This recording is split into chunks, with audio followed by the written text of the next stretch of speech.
Boa tarde a todos. Boa tarde. Boa tarde aos nossos amigos presentes e àqueles que estão nos assistindo hoje pelo Facebook. Hoje é um dia especial para nossa casa. Nós estamos fazendo um chá beneficente, né? Que ajuda tanto a nossa casa como as outras casas a Deus, né? Que a gente ajuda. E hoje, em especial, nós temos o nosso amigo querido, o Elcio Valente Guimarães, e nos trouxe, vai nos trazer, né, uma mensagem do nosso querido Chico Francisco Cândido Xavier. Ele vai falar um pouquinho do Chico e vai contar umas histórias, né? É isso aí, então tá bom. Então, eu já vou passar o microfone para ele e a gente vai dar as boas-vindas para ele. Seja bem-vindo, meu amigo, mais uma vez na nossa casa.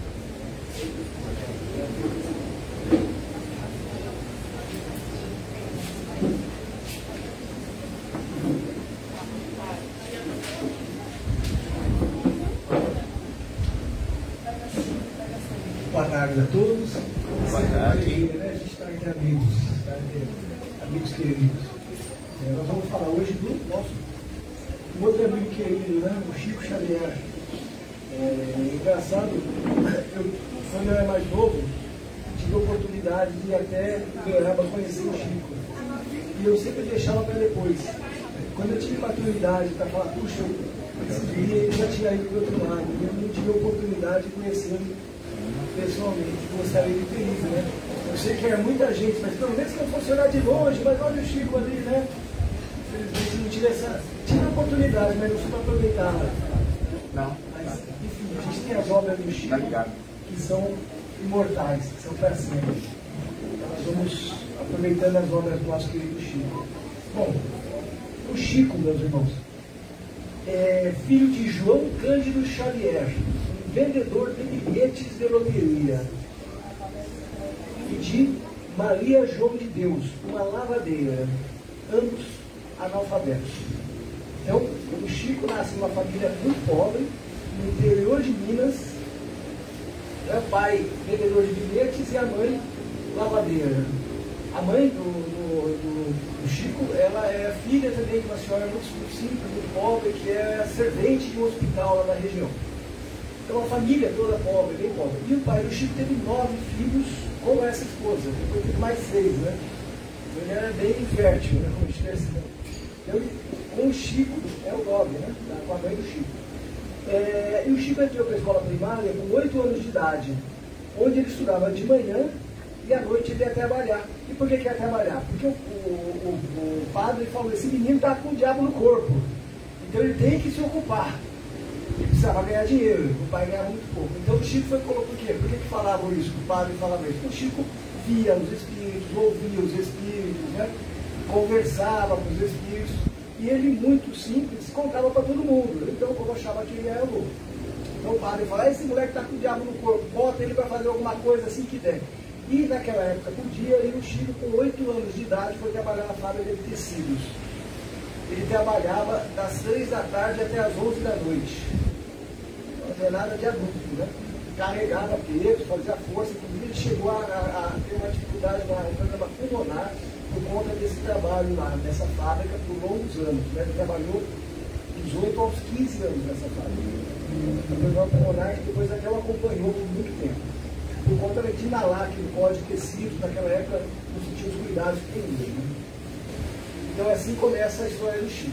Esse daí é o Hospital São João de Deus, lá de Pedro Leopoldo, que é a cidade onde o Chico nasceu, em Minas, onde a avó do Chico, a dona Francelina Rocha, trabalhava como servente. E a mãe do Chico, ela, a dona Maria João de Deus, vivia junto, vivia num alojamento lá nesse pequeno hospital do interior de Minas. A mãe do Chico, a dona Maria João de Deus, sai lá para se casar, né? Aqui uma ilustração, olha, as fotos são bem sofridas, vamos dizer assim, porque são as fotos que a gente encontra, né, da época. Então são fotos, quase não tinha fotos, o pouco que tem, mas são imagens bem rústicas, né?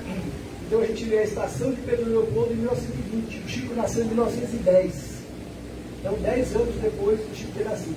Olha que bacana a carrocinha do lado ali, né? O ônibus da época ali, né? Tá certo? A carrocinha ali, tem lá o povo ali. Bonitinha, né? E aqui a fábrica de tecidos, Cachoeira Grande, onde o Chico trabalhou dos 8 aos 15 anos. Ficava dentro de uma fazenda, essa fábrica, onde ele trabalhou, né? Nesse período da vida dele.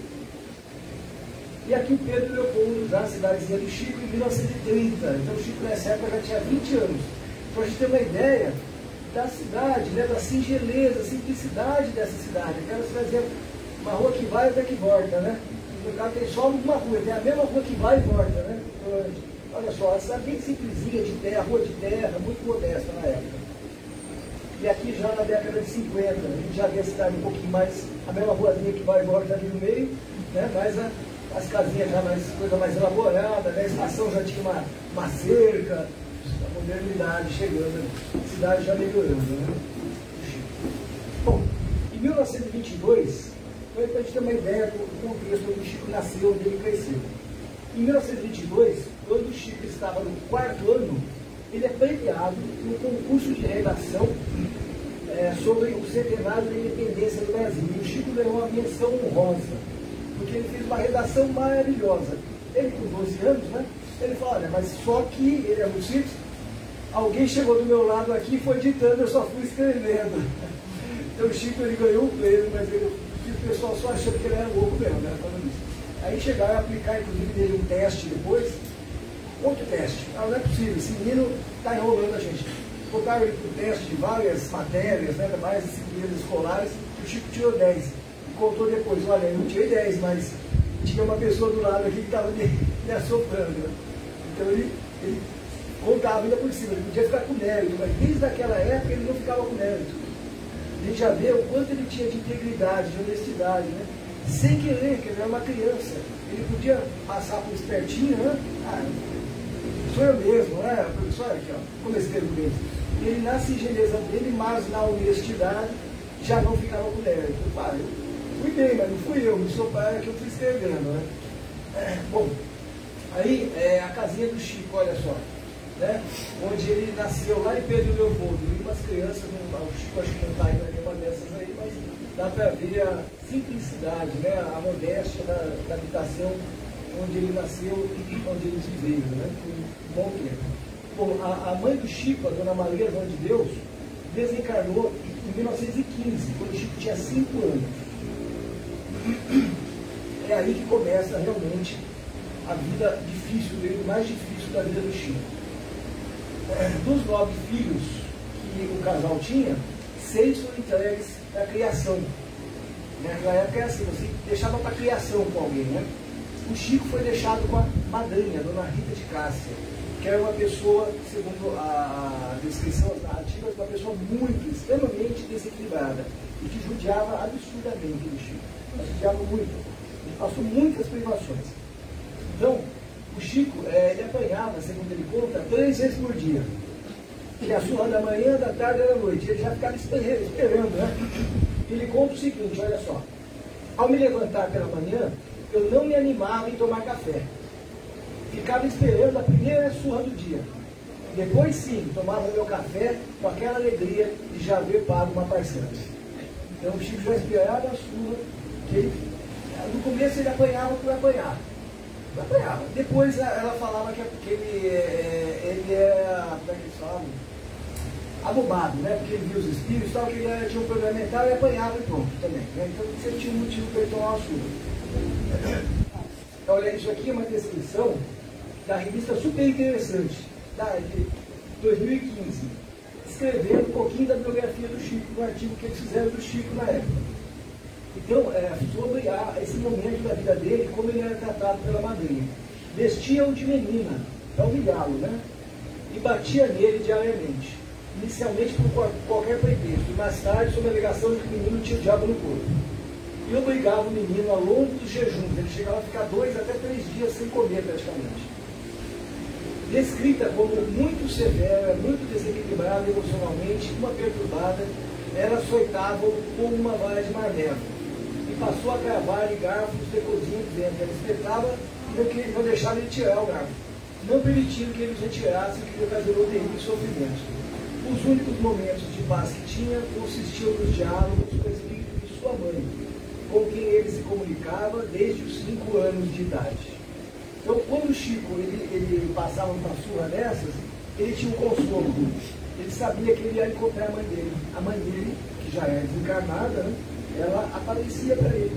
O Chico via através da sua mediunidade e conversava com ela. Ele ia até as bananeiras que ficavam no fundo da casa, e é lá que a mãe aparecia. E o consolava, pedia que ele tivesse paciência, que ia melhorar, né? Bom, então, ele ia se refugiar sob as bananeiras. E via sua mãezinha, né? Dona Maria João de Deus. E ela dizia para ele: quem não sofre não aprende. Tudo passa. E se tiver paciência, Jesus nos ajudará para ficarmos sempre juntos. Isso é uma cena do filme Chico Xavier, que tem bacaninha esse filme, vale a pena assistir, é gostoso. Quem sabe que dá para assistir hoje à noite, né? E, se interessar, tá aí nos streams, né? Você acha fácil. Esse filme, essa é uma cena do filme na qual o Chico é obrigado a passar toda a romaria lá, ele era católico, né? Até os 17 anos, toda a romaria com um bloco de pedra na cabeça como penitência, por causa de ter o diabo no corpo. Então, ele fez a penitência dele passando toda a romaria com um bloco de pedra na cabeça, para ver se curava, né? Se afastava os maus espíritos. Né?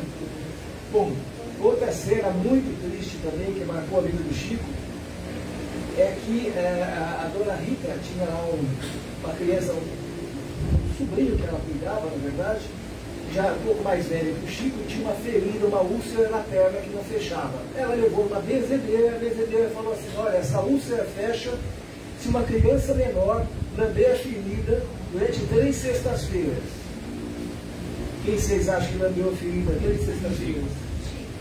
Chico lambeu a ferida da perna do menino por 3 sextas-feiras. A mãe do Chico falou: Chico, vai fechar a úlcera. E realmente até o plano espiritual pensou para que ele passasse logo por isso. O Chico era tão singelo, tão simples, né? Não tinha raiva.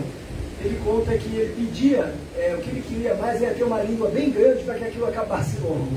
É o que ele pedia. Não tinha raiva, não tinha raiva por tudo isso.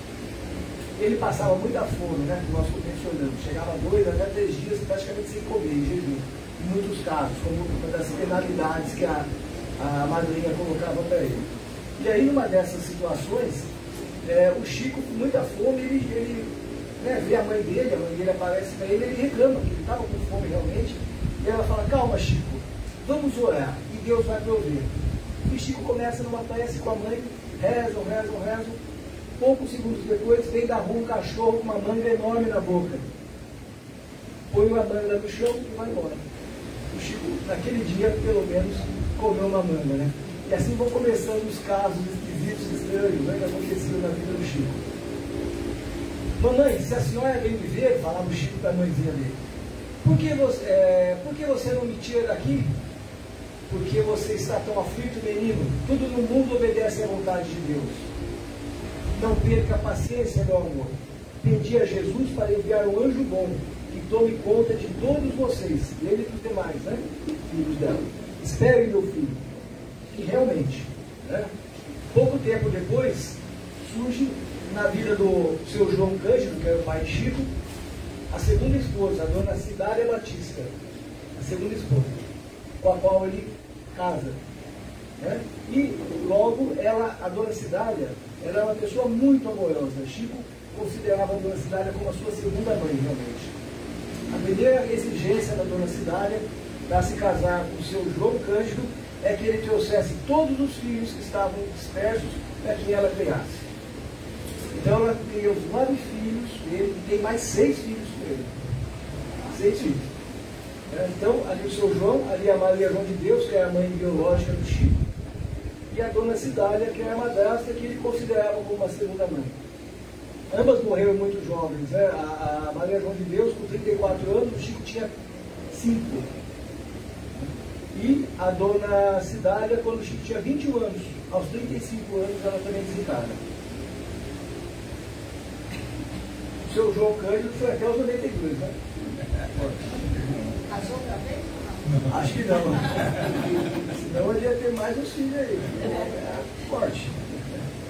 Bom, aqui o Chico aos 30 anos, né? O Chico dizia, e aí falava assim, que a dona Rita de Cássia, a madrasta dele, né? A madrasta não, a madrinha dele, perdão. Ele falava, a dona Rita foi minha educadora. Ele não tinha raiva dela. Não tinha raiva dela, ele dizia que ela foi educadora. Mas ele também considerava que ele foi salvo de se perder pela dona Cidália, a segunda esposa do pai. Porque o Chico, com 6, 7, 8 anos de idade, ele é de ferro, uma criança sendo torturada daquela forma, ele podia até ter se perdido, ter virado uma pessoa aí de má índole. Ele não tinha tendências naturais para isso. Mas ele disse que a dona Cidália realmente o salvou de se perder, né? E aí a família do Chico, com a sua segunda mãe, a dona Cidália. Aqui o Chico, ó. Dá para ver aqui? É o Chico. Aqui o pai do Chico. E aqui a dona Cidália. Alguns rebentos. E provavelmente alguns vizinhos, né? Tá certo? Então, né, o Chico do lado esquerdo do Chico, o pai, e do lado esquerdo do pai é a mãe dele, a dona Cidália. A segunda esposa, né?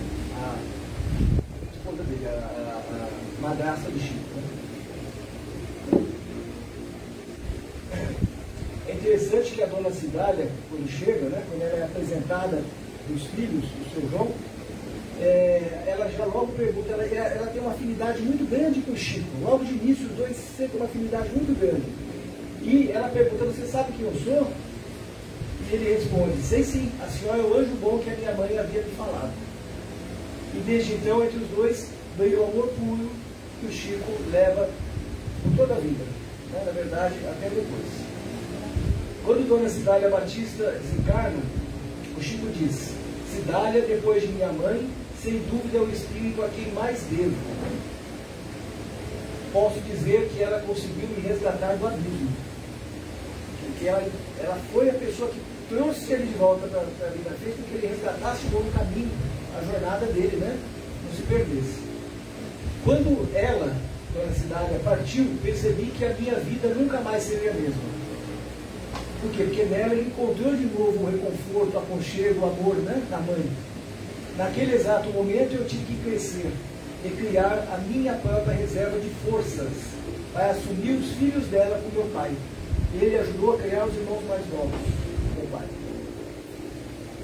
Em 1939, além disso, né, ele cuidava dos irmãos, morre um irmão dele, dos irmãos mais velhos dele, e ele passa a cuidar dos dois filhos, sendo que um deles era paraplégico e da cunhada que também era doente.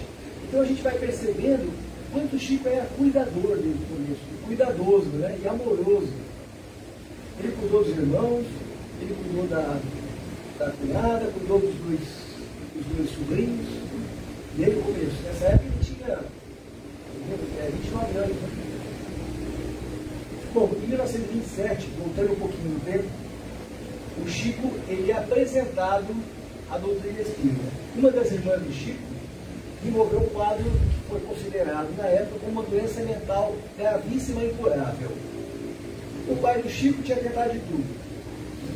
Pensou assim, bom, mais um que fica louco, né? Já chega o Chico louco, vendo coisa, agora. E a irmã realmente ela delirava, era um quadro muito grave. E aí, depois de já ter tentado todos os recursos possíveis que eles tinham acesso, um casal é apresentado para a família, um casal de espíritas. Esse casal é levado até a casa e eles percebem que se tratava de um grave caso de subjugação, uma obsessão muito grave, uma obsessão espiritual muito grave.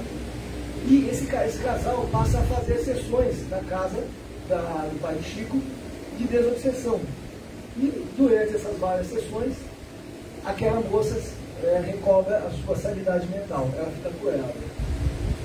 Esse episódio serviu, além de curar a moça, mas serviu principalmente para despertar no Chico o conhecimento da doutrina. É aí que ele é apresentado à doutrina espírita.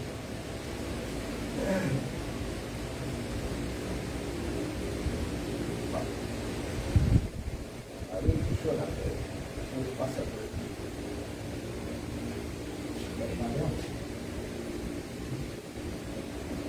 Pode funcionar.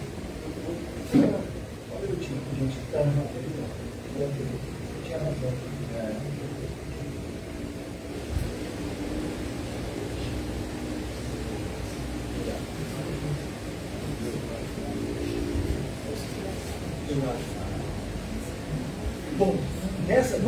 sessões, a mãe do Chico, a mãe biológica dele, né, já desencarnada, ela, através da mediunidade desse casal, ela deixa uma mensagem. Ela fala para o Chico o seguinte: Chico, porque o casal tinha levado o Livro dos Espíritos e o Evangelho segundo o Espiritismo. E ela aproveita, a mãe do Chico, através da mediunidade de um dos dois, diz: Chico, os livros à nossa frente são dois tesouros de luz. Estude-os, cumpra com seus deveres. Em breve, a bondade divina nos permitirá mostrar a você seus novos caminhos. Já estava tudo planejado, né? E ela fala: Chico, estude, esses aí são os tesouros que vão abrir os caminhos para você. E esse casal, inclusive, depois presenteia o Chico com o primeiro Evangelho, o primeiro Livro dos Espíritos que ele vai ganhar. Então, aos 17 anos, é que o Chico, até então católico, tem seus primeiros contatos com a doutrina e passa a se interessar por ela. Esse é o casal, José Hermínio Perácio e a sua esposa, Dona Carmen Pera Perácio, um casal de médios, que apresenta o Espiritismo para o Chico aos 17 anos. E o Chico, ele sempre se refere a esse casal com muito respeito e muita gratidão.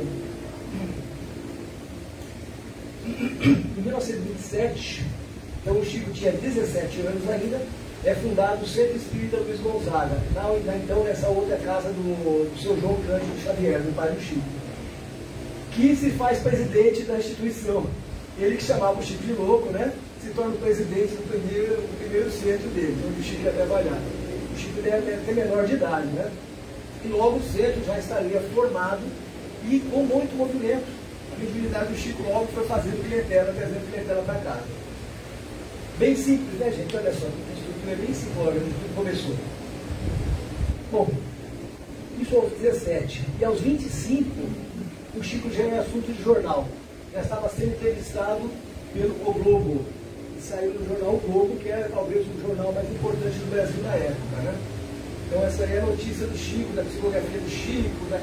Essa é uma boa reportagem. O Chico, durante a sua vida toda, ele foi muitas vezes motivo de reportagens.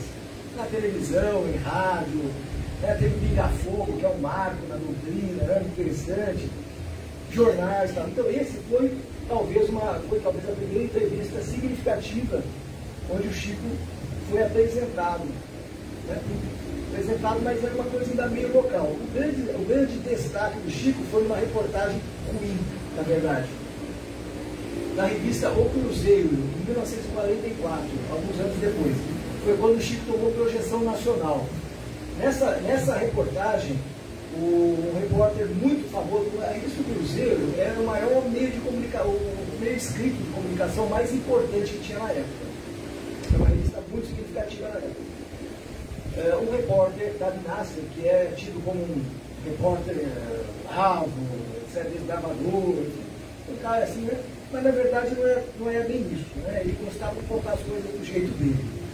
Enfim, esse repórter, junto com o seu fotógrafo, Jean Manzon, foram de avião. Ele é um cara muito considerado, ele foi de avião particular do dono da empresa, da editora Doc, né? Foi de avião até Minas.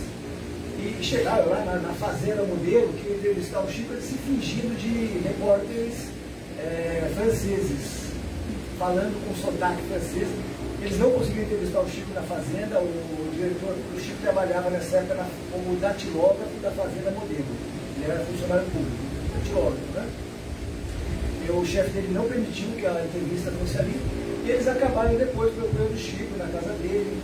Ah não, na casa dele não, minto. No dia seguinte eles voltaram mais cedo, antes do chefe chegar.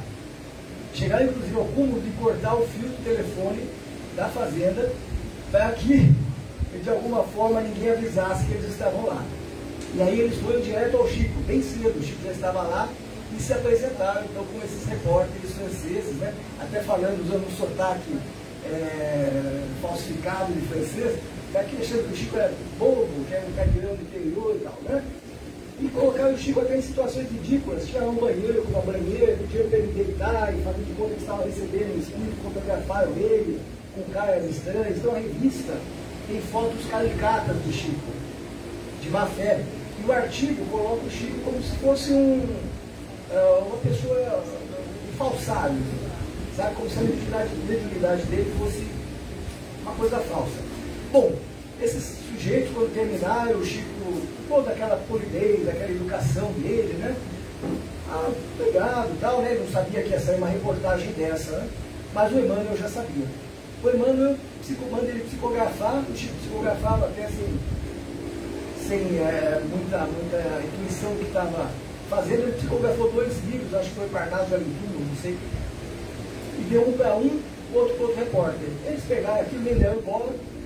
Ele psicografou, ele fez uma dedicatória e assinou. E colocou lá eles colocaram no porta-malas. Depois que a notícia já havia saído, eles vão olhar ali o livro, um deles olha o livro, vou olhar isso aqui, e vê que o Emmanuel havia feito uma dedicatória colocando o nome dele. Que ele nunca havia se colocado seu nome. Foi, acho que o fotógrafo, Jean Mandon, que viu primeiro. Aí ele liga para o outro, fala: você viu aí? Já olhou o livro que o Chico deu para nós?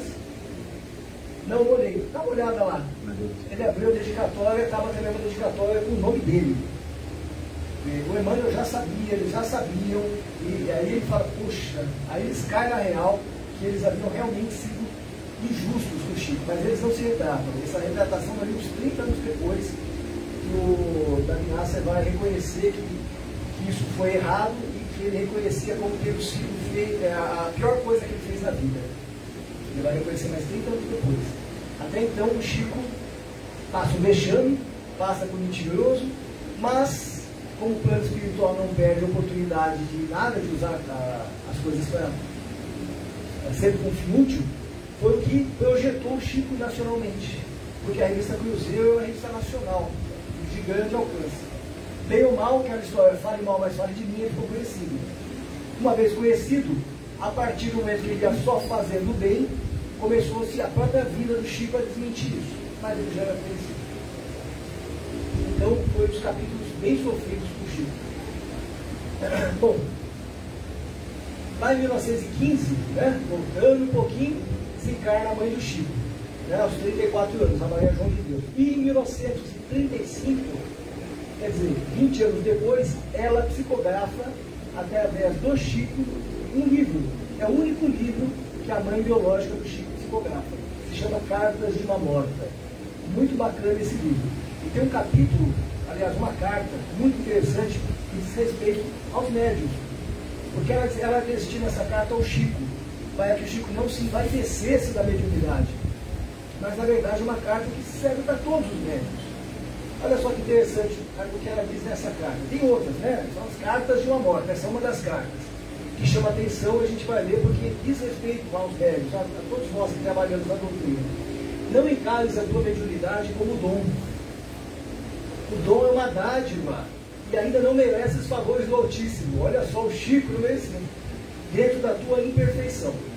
Reflete que, se a verdade tem exigido muito de ti, verdade o que é a vida, Deus, né? É que o teu débito é enorme diante da lei divina. Considera tudo isso e não te desvies da humildade. Adeus, meu filho. Dentro de todas as hesitações e certezas de teu viver, recorda-te que tens neste outro mundo, para onde voltarás, uma irmã devotada. Irmã, porque primeiro de Deus somos todos irmãos, né? Que se esforça para ter junto dos filhos que deixou na terra o mesmo coração extravasante de sacrifício e de amor. Então ela fala o que do Chico? Ela fala: Chico, não encara a tua mediunidade como um dom, não, porque você não merece ainda favores de Deus. Né? Reflete que, se você tem sido muito exigido, o teu débito é grande. E considere isso aí como uma ferramenta de trabalho. Ela vem dar uma mensagem para o Chico manter-se no caminho da humildade, para que ele não se perdesse dentro da mediunidade dele, que estava cada vez mais aflorada. Né? Bom, o primeiro livro do Chico, aquele lá foi o segundo livro do Chico, da Cartas de uma Morta. Foi o segundo livro que o Chico psicografa. O primeiro livro foi esse aí, Parnaso de Alentugo. E reuniu na última edição 259 poemas. A primeira edição tinha 60 poemas.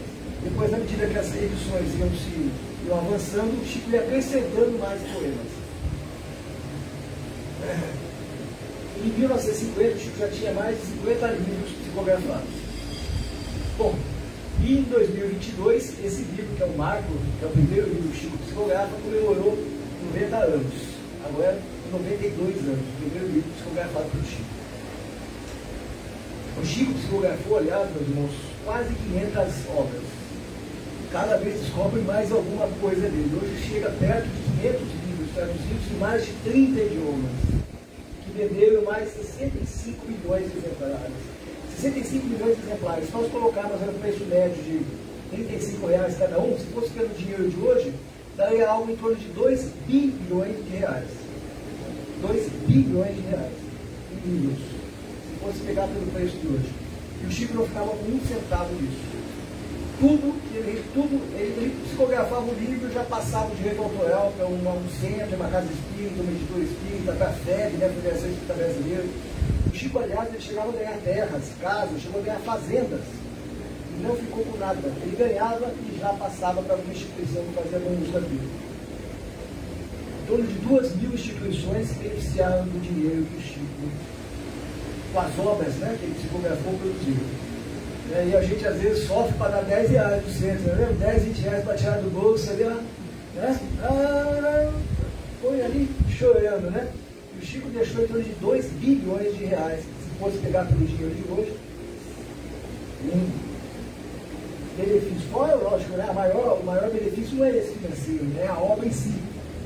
É o conhecimento que ficou, que vai ficar. O Chico desencarnou, o trabalho dele vai ainda, sabe Deus por quanto tempo, né? Quantos livros vão ser vendidos, fora o que hoje se lê em PDF, pela internet, todos os meios, né? E ele psicografou mais de 10 mil cartas. Mais de 10 mil cartas destinadas a aliviar a dor do coração daquelas mãezinhas que chegavam lá. Geralmente mães, nem sempre mães, né? Mas muito comum, né? Tem até o famoso livro das mães, do Chico, né? Etc. Foi bem interessante esse trabalho do Chico. Né? Uma coisa dele. Quem trouxe o Parnaso de Alitudo foi o Manuel Quintão. E nesse carrinho de sorvete aqui, Toresco, esse não é aqui, ó. O Manuel Quintão, ele era vice-presidente da Federação Espírita Brasileira na época. E chegou aos ouvidos dele que existia um médium muito excepcional lá em Minas e que tinha psicografias fora do comum, etc. E ele resolveu ir até lá, conhecer o Chico.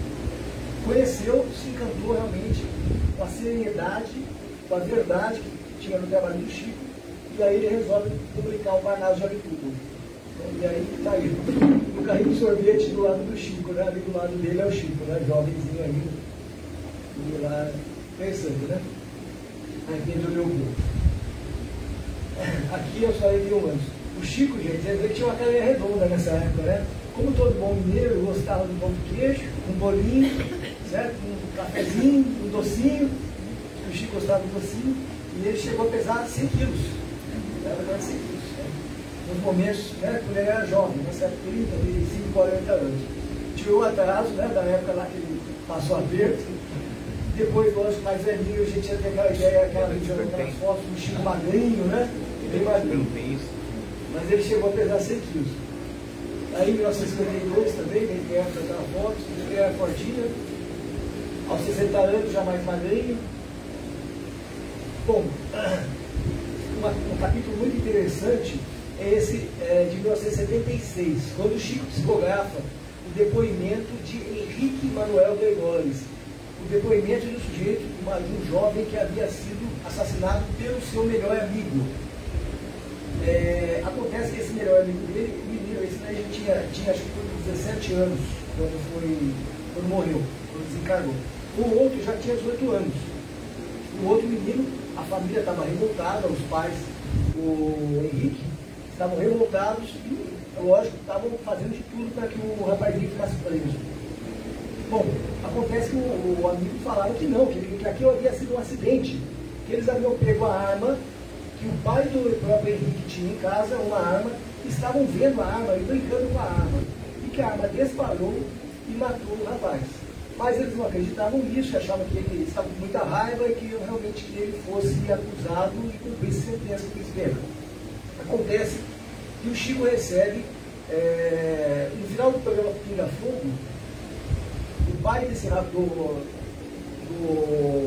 Henrique trabalhava na TV Tupi e ele O Chico saindo, ele chama o pai e fala, tem uma mensagem para você. Ele não acreditava em nada daquilo, ele trabalhava na TV, estava fazendo a edição lá do programa do Chico, mas ele falava tudo bobagem.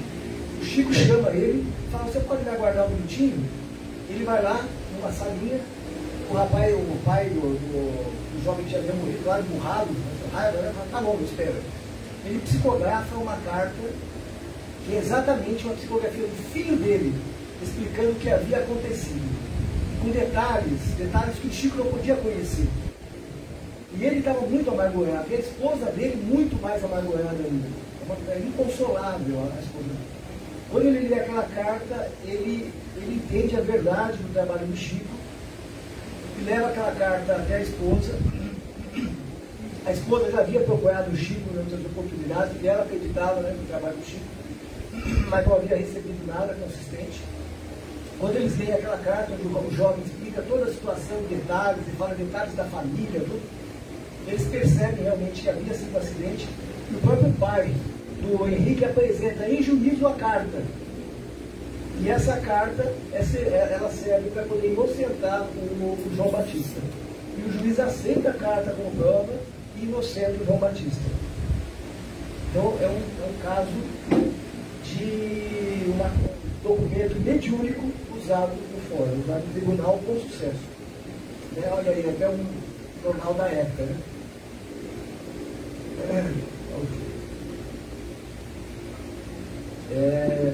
Depois disso, o Chico também tem essas histórias bem estranhas, né?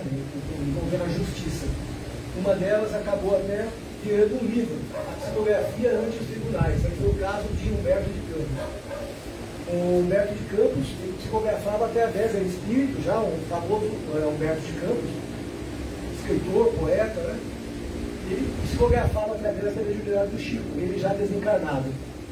E a viúva do Humberto de Campos processa o Chico e a Federação Espírita Brasileira, alegando que, se era marido dela, ela tinha direito sobre o que ele psicografava, e ela queria os direitos autorais da obra do Humberto de Campos. Bom, isso gerou um processo muito pesado, o Chico teve um desgaste muito grande. A Federação Espírita Brasileira acabou bancando o advogado, porque o Chico não tinha nem onde cair morto, né? Então ela bancou o advogado para defender a fé e defendeu o Chico também. E o juiz acabou entendendo que a viúva tinha direito ao espólio do sujeito que havia morrido. Se ele já havia morrido, ela já havia recebido. Se ele estava vivo do outro lado, então ele não estava morto, então ele não tinha direito. E pronto, né? E assim encerrou a conversa, depois de um longo e desgastante debate, e ela acabou perdendo. Ela perdeu. Depois ela vai se retratar, anos depois também, com o Chico, entendendo que ela havia sido egoísta, que aquilo estava errado, que ela não devia ter feito aquilo. Mas o Chico já tinha muito esse osso, né? Então ela acabou perdendo a ação. Isso virou esse livro aí, Psicografia antes dos Tribunais. Bom, o Humberto de Campos acaba mudando para Irmão X, né? Ele usa o pseudônimo para evitar novos problemas, né? Podia aparecer mais alguém da família, né? Bom, aí os 70 anos do Chico, essa foto muito conhecida, né, gente? O Chico tinha muitos casos, né? O Chico sempre foi um cara bem humorado, o pessoal fala que ele gostava de piada, sempre aquelas piadinhas boazinhas, né? Mas o Chico gostava muito das piadinhas. E o Chico, uma das piadas que o Chico contava, né? Uma piada de Jesus.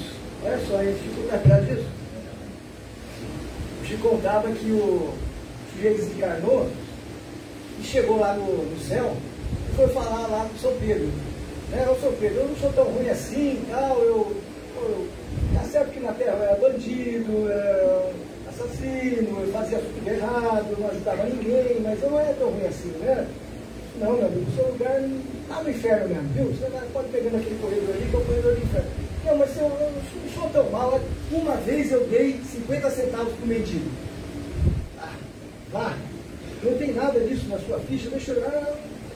Tem mesmo aqui embaixo, ó. Você deu 50 centavos pro mendigo, né? Deixa eu falar com o chefe. Aí foi falar com Jesus, né? Ó, Jesus, esse sujeito aqui, ó, bandido, assassino, não sei o que, mas uma vez ele deu 50 centavos pro mendigo. Ele está dizendo que ele não deve ir para o inferno não, porque ele fez uma coisa boa. Aí Jesus olhou bem, Pedrão, falou, não, Pedrão, põe a mão no bolso, estou aqui os 50 centavos, devolve para ele pode mandar para o inferno. Então o Chico contava essa piadinha, mas o Chico sempre fala assim, olha, mas é brincadeirinha, viu gente? Jesus não falou isso não, tá? Ele sempre se justificando, né? Daquele jeitinho dele, né? Então o Chico tinha essas coisas, né? Tem um caso muito legal do Chico, né? Que é aquele caso do... que você deve conhecer já, do Chico. O pai dele resolveu levar ele lá no prostíbulo, porque o Chico nunca teve preocupação com questões sexuais. Ele sabia o que ele veio fazer aqui. No fim, intimamente, né, aquele espírito já sabia que ele tinha uma missão aqui. E que a missão dele não era ter família, não era ter essa vida convencional que nós temos. Era uma vida de exceção. É uma vida de auxílio à humanidade. Esse é o destino do Chico. É isso que ele veio fazer aqui. Então o Chico nunca teve preocupado com essas questões que preocupam tanto às vezes a gente, né? Mas enfim, o pai do Chico, o Chico ainda nem era espírita, antes dele, jovenzinho, lá, adolescente, e o pai do Chico falou, esse menino não olha para as meninas, eu vou pegar, levou ele lá na casa das moças, né, lá na cidade. O Chico chegou lá, ele falou, o Sr. João falou para a cafetina, falou, chama uma moça aí para, né, acordar esse menino aí. Aí ele botar o menino, o Chico no quarto, entrou uma moça, daqui a pouco sai a moça, chama outra moça, tem duas moças, sai uma das duas, chama mais uma, daqui a pouco estavam todas as moças do prostíbulo no quarto. Todas elas no quarto. E passa um tempo, passa outro, o pai, pô, mas vamos ver o que aconteceu com esse menino, né? Quando abre a porta, estavam todas de joelho, junto com ele, orando. Todo mundo empresta. Entendeu? O Chico, ele conseguia levar o evangelho para onde ele ia. Ele não se contaminava com o ambiente. Ele contagiava o ambiente com Jesus. Contagiava com amor fraterno, né? Levava Cristo para os ambientes onde ele ia. Então ele não se deixava. Tem outro capítulo também, né, nessa linha, ele já mais velho, o sujeito chega lá, pega uma revista erótica, né, uma revista de mulheres nuas e tal, um amigo dele, assim, né, do trabalho, ei, Chico, vamos ler essa revista aqui comigo, Chico? É aquela coisa maliciosa, abre uma revista, entrega na mão do Chico. O Chico não era um puritano falso, não. Ele pega a revista, folheia, olhou as páginas da revista, né? Aquelas mulheres nuas, e falou para mim, puxa vida, você vê, né? Tudo que Deus faz é muito bonito, né, meu amigo? Devolveu a revista, sem maldade, sem malícia. Bacana, né? Sem aquele falso puritanismo, né? Outro caso interessante também, esse envolve o Dr. Bezerra. O Dr. Bezerra, ele estava assim, sempre aparecia para o Chico, o Dr. Bezerra de Menezes, né? E o Chico tinha um trabalho ali na cidade, que ele cuidava de umas pessoas que viviam embaixo da ponte. Uma família, alguma coisa meio desestruturada, mais de uma família que vivia embaixo da ponte. E ele levava comida, levava remédios, levava roupas, só que um dia, chegou o dia de ir lá, e ele não tinha nada para levar.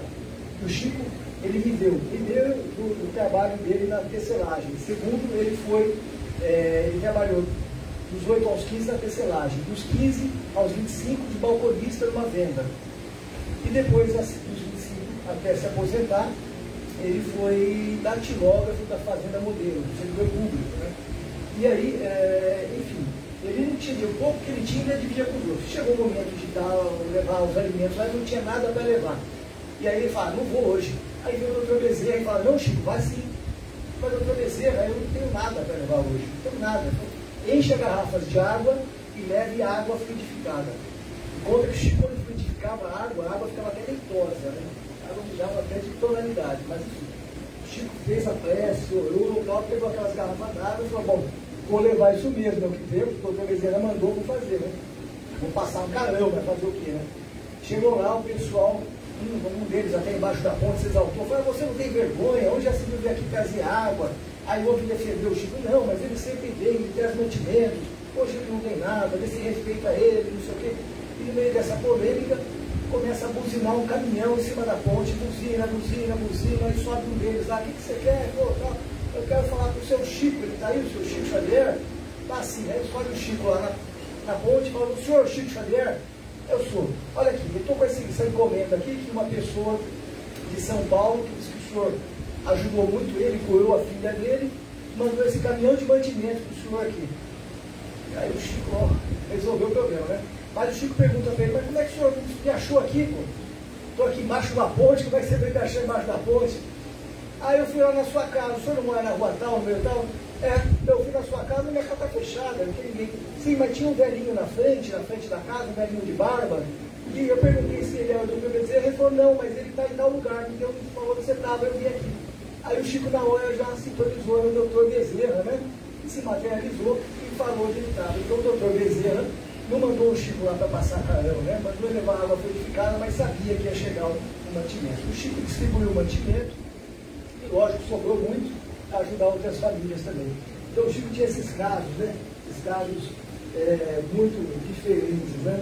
Um deles que diz que foi o momento mais importante, que mais marcou a vida do Chico. Ele considerava um dos momentos mais importantes da vida dele. Foi aquele momento que fez com que ele percebesse que ele realmente havia vindo aqui a serviço do próximo. Foi quando ele teve esse insight. Ele estava num ponto de ônibus. Imagina, né? Naquela época, no interior, passava um ônibus de manhã, na tarde ou à noite, quando passava 3, né?